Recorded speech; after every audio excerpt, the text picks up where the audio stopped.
Sukses dengan bernapas dalam kubur, Soraya Entertainment Films mengangkat satu lagi judul film sang ratu horor Indonesia, yaitu Malam Jumat Kliwon. Judul yang sama dan pernah diproduksi di tahun 1986. Apakah secara keseluruhan ini merupakan remake atau ada penyegaran tersendiri untuk versi 2023-nya? Kali ini kita bakal ngobrol soal Malam Jumat Kliwon dan apa aja yang gue rasakan setelah menonton film ini.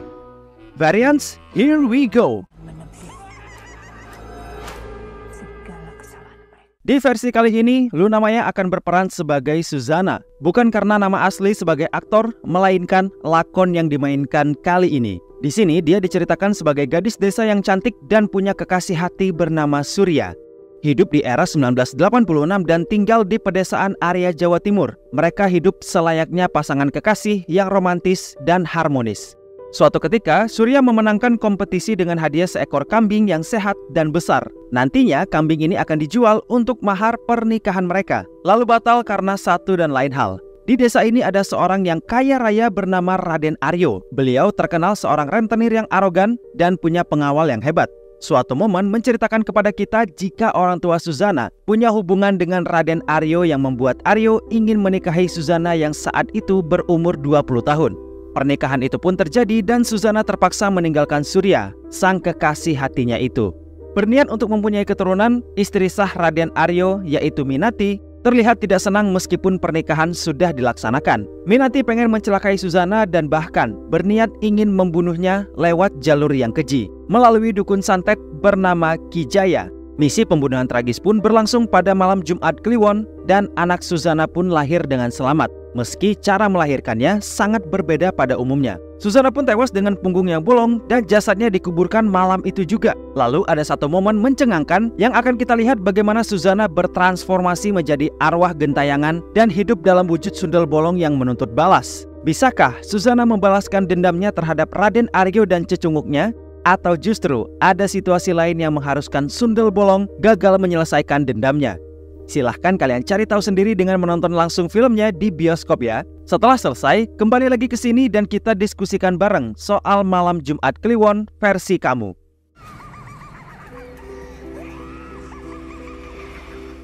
Malam Jumat Kliwon kali ini sejatinya beda banget sama rilisan asli tahun 1986. Baik itu dari segi ceritanya, penokohannya, latar dan waktunya, setnya juga sedikit berbeda, dan pastinya lebih megah dari segi penyajian filmnya. Secara latar waktu, menurut gue ini adalah tribute terhadap rilisan asli yang keluar di tahun yang sama, yaitu 1986. Nah, latar waktu yang dipakai dalam Malam Jumat Kliwon juga sama dan berlokasi di sebuah desa di Jawa Timur. Ada beberapa momen nostalgia sekaligus tribute terhadap versi orisinilnya. Dan salah satunya adalah adegan Suzana melahirkan anaknya tadi sampai merubah dia menjadi sosok sundel bolong karena disantet. Secara keseluruhan cerita, intriknya juga beda. Ada penggabungan elemen cerita dari berbagai film terdahulunya yang membuat para penonton lama tidak asing dengan lore cerita tersebut. Karena sebenarnya intrik seperti tadi juga ada di beberapa judul film terdahulu. Hasilnya didapatlah plot cerita yang tragis dan berfokus terhadap Luna Maya sebagai Suzana. Ringan dan mudah dicerna, tapi juga punya bobot sadis yang cukup menegangkan jika diikuti. Untuk sekelas horor 13 tahun ke atas, ini tergolong yang sadis dan gore-nya gak main-main. Satu lagi momen nostalgia yang mungkin gak apa-apa kali ya gue spill di sini adalah pemakaian opening Soraya Films yang ikonis di era 80-an yang mereka gunakan lagi kali ini. Sumpah, opening Soraya Entertainment Films berlatarkan biru dan tulisan berwarna merah itu yang bikin gue sewaktu kecil males liatin ketika nonton di TV. Karena sedikit cerita, dulu gue selalu beranggapan kalau intro itu udah keluar, fix pasti film Suzana yang dimainin kala itu. Padahal Warkop DKI dulunya juga pakai opening itu loh di setiap filmnya. Semasa kecil memang karakter almarhumah Suzana inilah yang setiap kali selesai nonton filmnya bikin gue jadi males pergi ke kamar mandi sendirian. Karena memang sengeri itu cuy perawakannya dalam film horor. Gak heran banyak orang melabeli dan sepakat menjadikan beliau sebagai ratu horor Indonesia. Dan bahkan ada fanbase tersendiri di negara Jepang loh. Untuk jumpscare memang tergolong minim. Makanya buat kamu penonton horor yang demen jumpscare dan selalu nungguin momen ini di setiap genre horor, bersiaplah untuk kecewa. Karena elemen jumpscare itu tetap ada, tapi nggak sampai yang banyak banget. Meskipun minim jumpscare, Nyatanya film ini masih tergolong nyaman buat dinikmati sampai habis. Bukan karena efek nanggung atau sayang menyayang, tapi memang kisahnya yang buat gue penasaran akan dibawa kemana dan arah penyelesaiannya seperti apa. Nah, itu yang gue cari tahu selama duduk 2 jam lebih 5 menit dalam bioskop.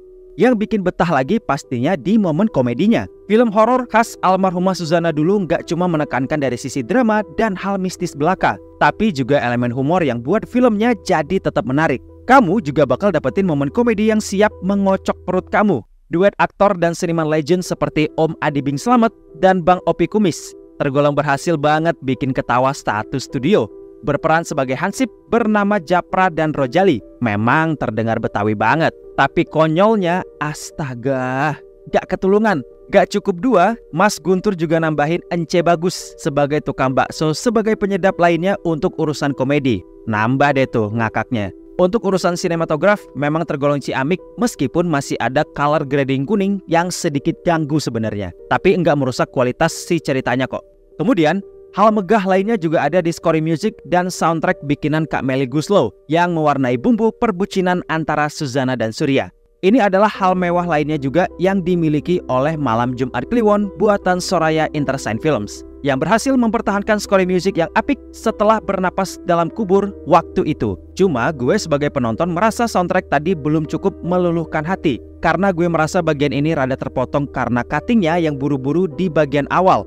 Dan malah ketika menjadi penguat untuk momen konklusi, walaupun dapet tapi belum terpuaskan karena bagian awalnya tadi yang seperti diselesaikan dengan buru-buru. Hal minor lainnya juga ada di ritme cerita atau pacingnya yang di awal seperti buru-buru juga. Alhasil mungkin dari penonton nantinya akan menyadari ini saat menonton langsung di sepertiga awal. Ada hal yang kita lihat di trailer tapi juga nggak ada dalam film panjang. Meskipun sudah sering terjadi, tapi kelihatannya Soraya Entertainment Films nggak menayangkan ini di versi teatrikalnya.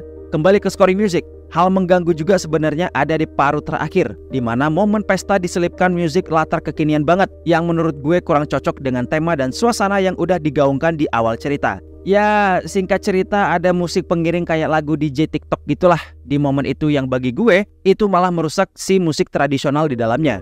Terakhir, pujian segede-gedenya buat Luna Maya yang memerankan Suzana di film ini. Akting luar biasa dan mengeksekusi peran almarhumah semasa mudanya yang beda dari film sebelumnya itu nggak mudah loh guys. At the end, pemain lainnya juga keren-keren dan berhasil mengundang banyak ekspresi dari para penontonnya.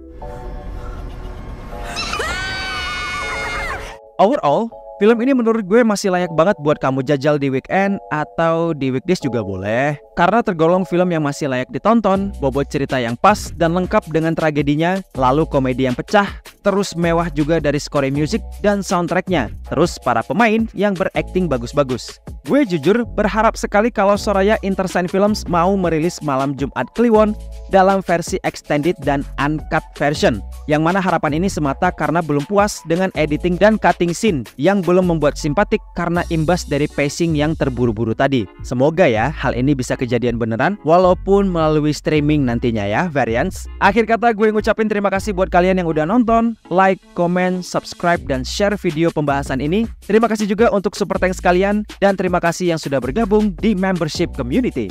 It's time for me and Bang Eka has to sign out and see you again in the next movie commentary.